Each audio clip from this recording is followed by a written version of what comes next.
In the winter of 1888, in a canvas tent on the edge of a reservation in what is now Oklahoma, an old man refused to die until his grandson arrived. He had been silent for 2 days. The women who cared for him thought the silence was the end coming. It wasn't. He was waiting. And when the boy finally pushed through the flap, cold air trailing behind him, the old man opened his eyes and said the first full sentence he had spoken all week. He said, "Before I go, you have to know about the trees." The boy was maybe 14.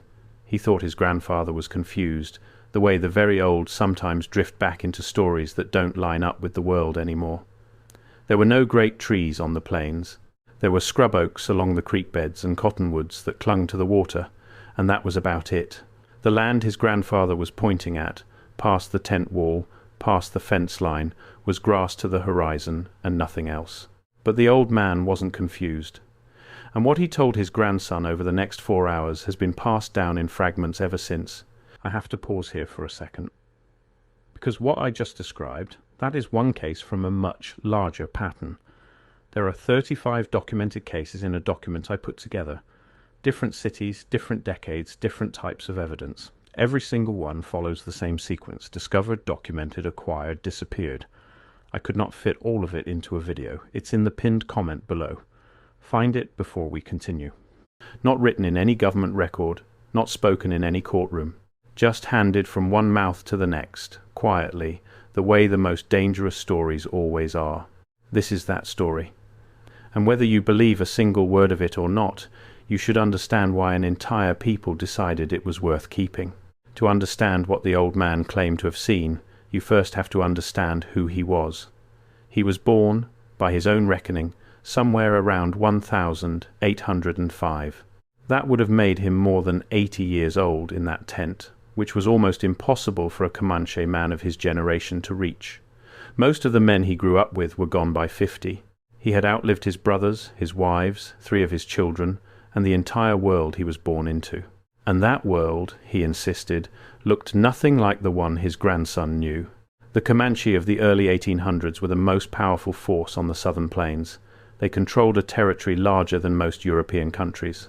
They were horsemen without equal, and they moved across an enormous stretch of land following the buffalo.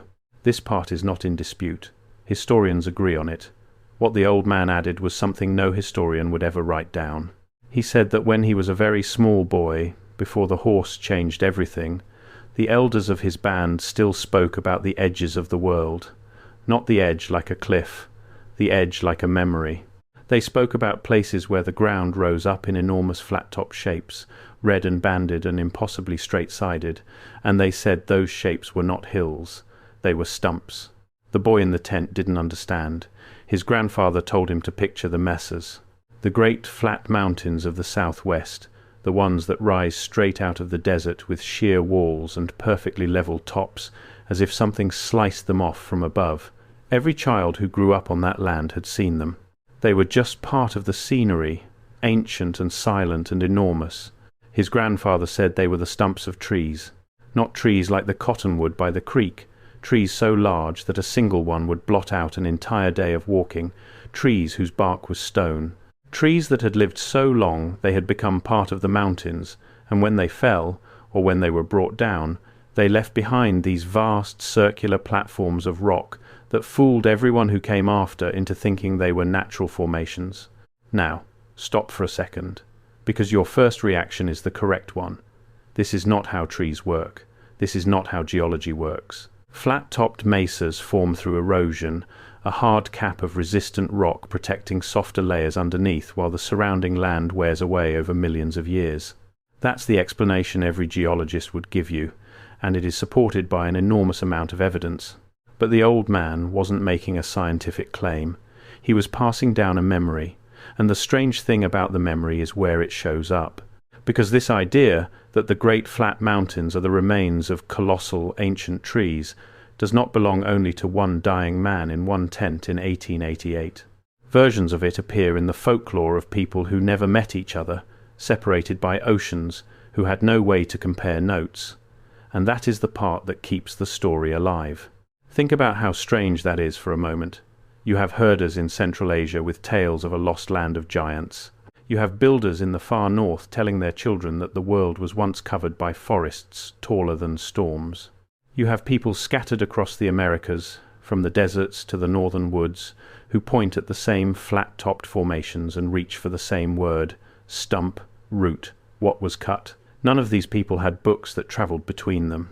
None of them had newspapers or maps or any of the machinery we use to spread an idea from one continent to another. And yet the same shape keeps surfacing in their stories, over and over, like something pressing up from underneath. The careful explanation is that human beings everywhere look at the same enormous banded mountains and their imaginations run the same direction. A flat top and sheer sides really does look like something was cut. That is a fact about the shape, not a fact about the history. People invent similar myths because they are staring at similar rocks, and the mind reaches for the nearest story that fits. That explanation is almost certainly the true one, and an honest teller has to put it on the table. But the old man would not have accepted it. To him, the fact that his story kept appearing in the mouths of strangers he had never met was not a coincidence. It was the point. It was proof that the memory was older than any one people, older than any one language, older than the plains themselves. A shared wound leaves a shared scar. That is what he believed his grandson was inheriting, not a local legend. A fragment of something the whole species used to know and had been made to forget. The old man told his grandson that the trees didn't just die. He was very specific about this, and his grandson remembered the specificity because it frightened him. The trees were brought down. Something happened, long before any living memory, that ended the age of the great forests all at once, not slowly, not over generations, in what he described as a single season of ruin. He said the water came first, not rain. He was careful about that word too. Not rain, which falls from the sky and soaks into the ground. This was water that came sideways, and it carried the earth with it. A wall of mud and water that buried the low places and drowned the roots of everything that stood. And when it was over, the land had been made flat and new, and the survivors, whoever they were, woke into a world that had been wiped smooth. He described the world before the water the way a man describes a place he has only ever seen in a dream, green in every direction and upward without end. A canopy so high and so thick that the ground beneath it lived in a permanent soft twilight, and the people who lived there had never in their lives seen the open sky the way we see it now. He said that the light came down in shafts, the way light comes down through deep water, and that the animals were larger then, because everything was larger then, because the whole world was scaled to the size of the trees. It is the kind of image that is impossible to prove and impossible to forget once you have heard it. A world that was more like the bottom of an ocean of leaves than anything a person alive today has ever walked through. And then, in his story, all of it ended in a matter of days. The water and the mud came through and pulled the giants down and buried the low ground under a depth of earth no one could dig through, and when the sky finally opened, the survivors looked up and saw the bare sun for the first time in the history of their people. He said the oldest word his elders had for the sun was not a word of worship, it was a word of shock. The name of a thing that had appeared suddenly and violently, uncovered, the day the roof of the world came off. Whether or not a single piece of that is true, sit with how complete it is as a story. It explains the flat land. It explains the mesas.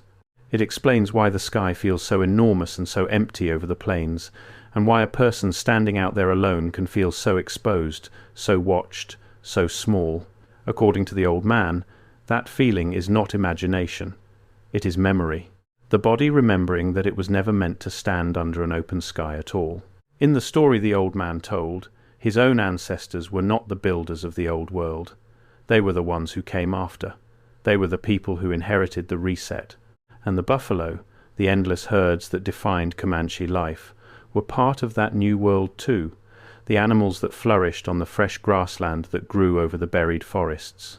This is the piece that puts the story squarely into what people today would call revisionist history, or the mud flood idea, or the Tartaria theory. The claim that the world we think of as ancient and stable was actually reset relatively recently, that there was an older, grander order that got erased, and that the flat, treeless, scoured landscapes we take for granted are not the original face of the earth, but the aftermath of something enormous being taken away. And notice what kind of claim that really is. It is not, at its heart, a claim about geology. It is a claim about economics. It is a story about wealth. Because if you believe that the world was once covered in living resources of unimaginable scale, and that those resources were removed in a single catastrophic harvest, then you are really asking a question that any accountant would recognize. Where did the value go? Who ended up holding it? And why does the ledger not add up? That is what makes this whole family of ideas so sticky and so hard to kill. The mud flood story, the lost empire story, the buried civilization story. They are not really about mud or empires or buildings. They are about a suspicion that the wealth of the modern world rests on a foundation that has been deliberately hidden from view. That somebody, somewhere, got impossibly rich off something impossibly large, and then arranged for the record to be swept clean so that nobody would ever think to ask how the fortune was built. The old man's version was cleaner than most, because it named the resource directly. Not gold, not spice, not conquered cities, timber. The single most useful building material in the history of the human race, in quantities that would have made every forest we have ever seen look like a handful of weeds. If you wanted to invent the perfect story of stolen wealth, you could hardly do better than a world of trees the size of mountains, harvested all at once, turned into an empire, and then erased so completely that the survivors mistook the stumps for scenery. The old man had never heard any of those modern words. He died decades before anyone coined them. He just had the story his elders gave him, and the mazes he had seen with his own eyes, and the certainty of a man who was about to die and had no reason left to lie. His grandson asked the obvious question. If the great trees had really covered the whole world, where did they all go? And this is where the story turns from something strange into something that sounds almost like an accusation. The old man said the trees were valuable. That was the whole point. He said that a world covered in timber of that size was a world of unimaginable wealth, and that whoever ended the age of the trees did not do it by accident. He believed, or the story he inherited believed, that the felling of the great forests was the largest harvest in the history of the world, that the wood was taken, carried away, turned into the cities and the ships and the fortunes of a civilization that then made sure no one remembered where the raw material had come from. Think about what a resource that scale would mean. A single one of these trees, in the story, could build a city. The stumps alone were the size of mountains. If any of it were true, whoever controlled that timber would have controlled more raw wealth than every gold mine and every oil field combined. It would have been the foundation of an empire. And an empire built on a secret like that would have every reason in the world to bury the evidence. The old man laid it out for his grandson the way a man explains a trap he has watched close on his own people. First you take the thing, then you get rich on the thing, then you write the history. And in the history you say the thing was never there. You say the land was always flat and always empty and always yours to take, because a wilderness belongs to whoever shows up and claims it. The lie is not just that the trees are gone, the lie is that they never stood at all, that the world you inherited is the world that always was, and the men who got wealthy did it through their own genius and grit, and there is no old debt hiding underneath the ground. This is the exact machinery of every erasure that has ever happened, whether or not there was ever a single giant tree. First the taking, then the profit, then the story that makes the taking disappear. And the reason the story about the trees hit his grandson so hard is that the boy could already see the pattern working right in front of him on his own family in his own lifetime. He did not need a lost empire to understand how a rich man makes a stolen thing look like a gift. He had front row seats. The old man knew this. He was not really teaching the boy about arboriculture. He was teaching him how wealth hides its own origins. The trees were the lesson wrapped in a shape a child could carry for 70 years. And the shape held, because every time the grandson looked at the flattened, fenced, emptied land around him and was told it had always been that way, some part of him remembered a dying voice saying, "No, it did not always look like this. Someone made it look like this, and someone got rich doing it." The old man told his grandson that this was why the story had to be whispered. Before I go further, that document in the pinned comment. If you have not found it yet, go there now, because everything I cover in these videos is one piece of a pattern that only becomes visible when you see all 35 cases together. The document shows you the full pattern. What I can show you here is the surface. What is down there is everything underneath it. Pinned comment, now, then come back. Not because it was shameful, because it was dangerous, because there were people, powerful people, who had built everything they owned on the world's forgetting, and a story that reminded the world of what had been taken was a threat to all of it. You can hear, in that framing, the shape of something very old and very human. The sense that the powerful got that way by taking something enormous from everyone else and then rewrote the record so no one could ever send them the bill.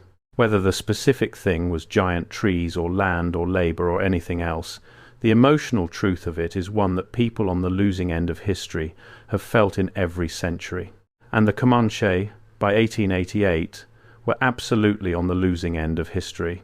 Remember where this conversation was happening. The old man was dying on a reservation. The buffalo herds that had numbered in the tens of millions had been deliberately hunted to near extinction, in large part as a strategy to starve his people into submission. That is documented. That happened.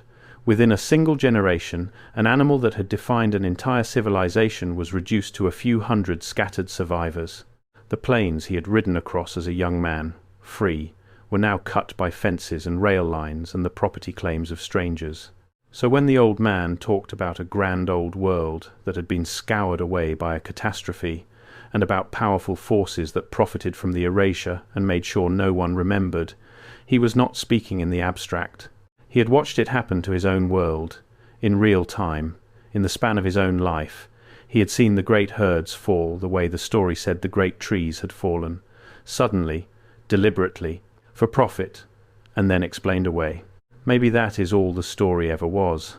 A dying man mapping the grief of his own century onto a myth about trees, reaching for something older than his pain to make sense of it.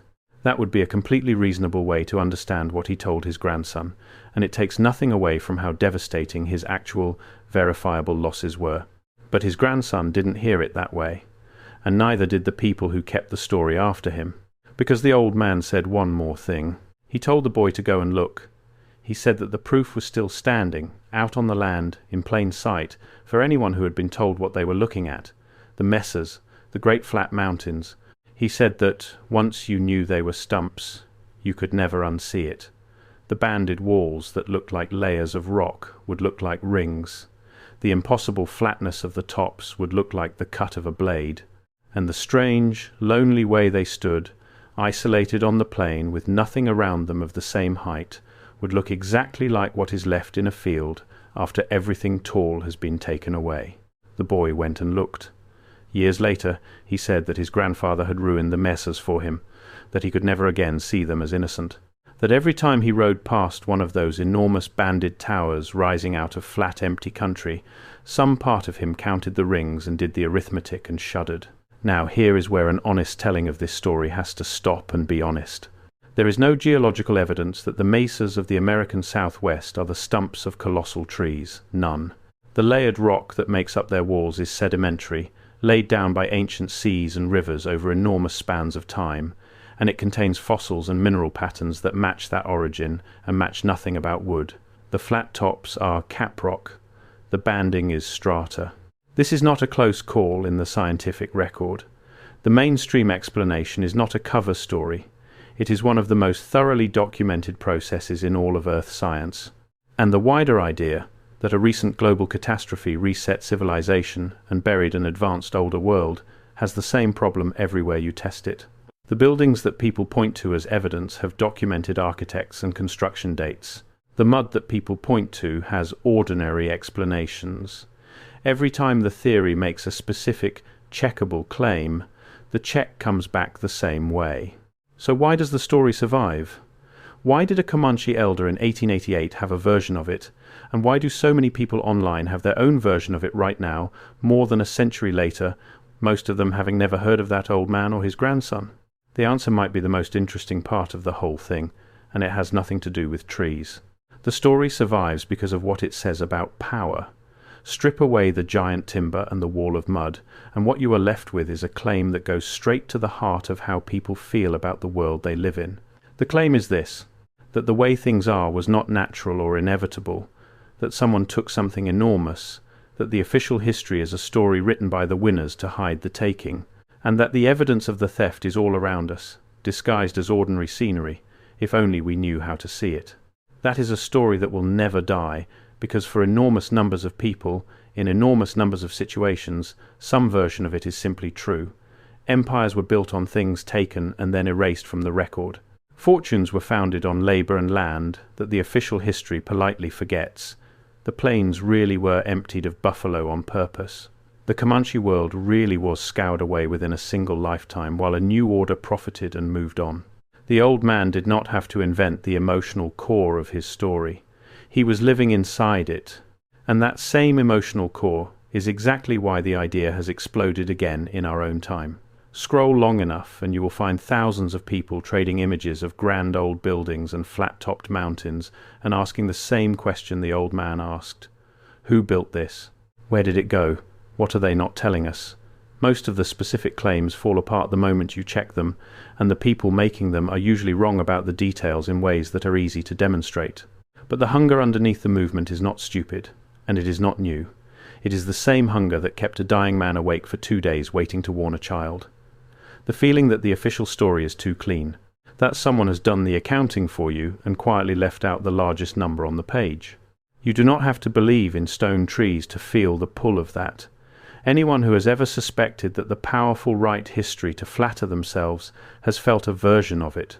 The story of the great trees is what that suspicion looks like when it grows for 10,000 years in the dark, gets carried across oceans, and finally lands in the mouth of an old man who has just watched his entire world be taken and renamed and paved over while the men who did it called themselves civilized. He reached for the biggest theft he could imagine to explain the theft he had actually survived, and maybe the biggest theft he could imagine still was not big enough. The giant trees, in that light, are almost beside the point. They are a container, a way of holding a truth too large and too raw to look at directly. It is easier to grieve a forest than a genocide. It is easier to whisper about stolen timber than to say out loud what was actually stolen. And it is easier to point at a mesa and say, "That is a stump," than to point at a fence line and say, "That is where my whole world ended." That may be the truest thing about the entire story. People do not always grieve the real loss directly. Sometimes the real loss is too heavy to pick up, so they build a bigger, stranger loss to carry it inside of, a myth roomy enough to hold the part that cannot be said. The trees were not smaller than his grief. They were the only vessel he could find that was large enough to contain it, and when he handed that vessel to a 14-year-old boy in a freezing tent, he was not passing down a lie. He was passing down the shape of everything he was not allowed to say plainly. His grandson lived a long time. He carried the story into the 20th century. He saw automobiles and airplanes and telephones. He saw the reservation harden into permanence. And according to those who knew him, he told the tree story only a handful of times in his entire life, and always with the same instruction his grandfather had given him. Go and look. Decide for yourself. But once you know, you cannot unknow. The few people who heard him tell it said the same thing. He never told it like a man trying to convince anyone. He told it like a man handing over something heavy that he was no longer strong enough to hold alone. He would describe the tent, and the cold, and the way his grandfather's hand had gripped his wrist hard enough to leave a mark, and then he would go quiet for a while before he got to the trees. The quiet was the part people remembered, as if, even decades later, he was still deciding whether he had the right to say it out loud. He lived through the whole slow closing of the old world. He watched the reservation grow schools that punished children for speaking their own language. He watched the allotment men come with their papers and their surveyor's chains, carving the shared land into private squares and calling it progress. He watched more of the old people die, and with each one, another set of stories went into the ground unspoken. He understood, better than most, that a story only survives if someone alive is still willing to carry it, and that a single generation of silence can erase a memory 10,000 years old. So he carried it, not loudly, not as a crusade, Just carefully, the way you carry water across a long, dry stretch, spilling as little as you can. He passed it to at least one child of his own, with the same instruction, in the same words. Go and look, decide for yourself. And that child passed it again, which is the only reason the shape of it survived long enough to reach a stranger like you on the far side of a century the old man never lived to see. There is no way to verify any of it. The old man's name comes down to us only in fragments, and the details shift depending on who is telling it. Some versions place the tent in Oklahoma, some place it in Texas. Some say the grandson was 14, some say younger.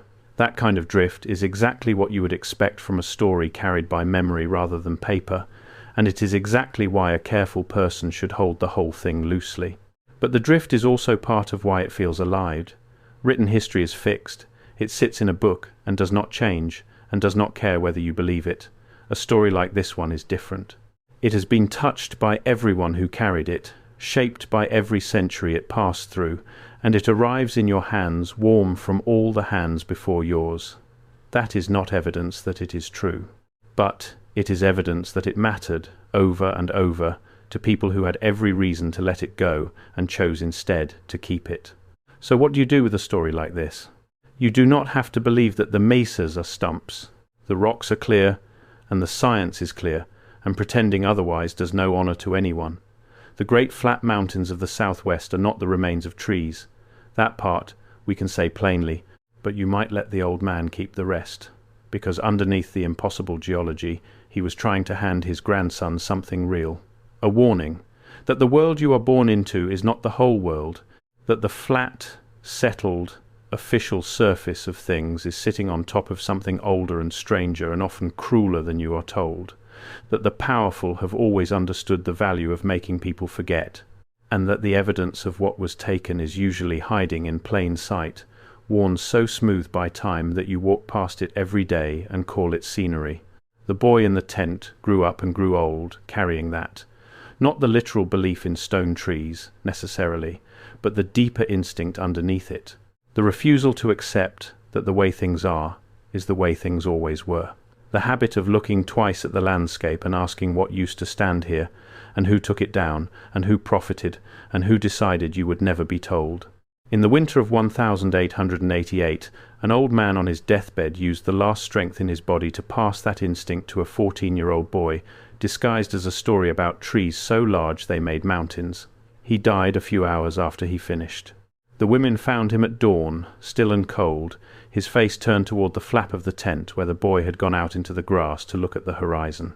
And out on that horizon, if the boy looked in the right direction, there would have been one of those great banded towers rising alone out of the flat empty land, exactly where the story said it should be. Silent, enormous, ancient, refusing, the way the whole plains now refused, to say a single word about everything that used to stand there before the world was made flat. He never forgot it. He made sure someone else wouldn't either, and now, more than 130 years later, in a language and on a device that old man could never have imagined, the story has reached you. Which means, whether you believe it or not, you are now one of the people who was told. Go and look, decide for yourself. But remember what the old man said. Once you know what you are looking at, you can never unsee it.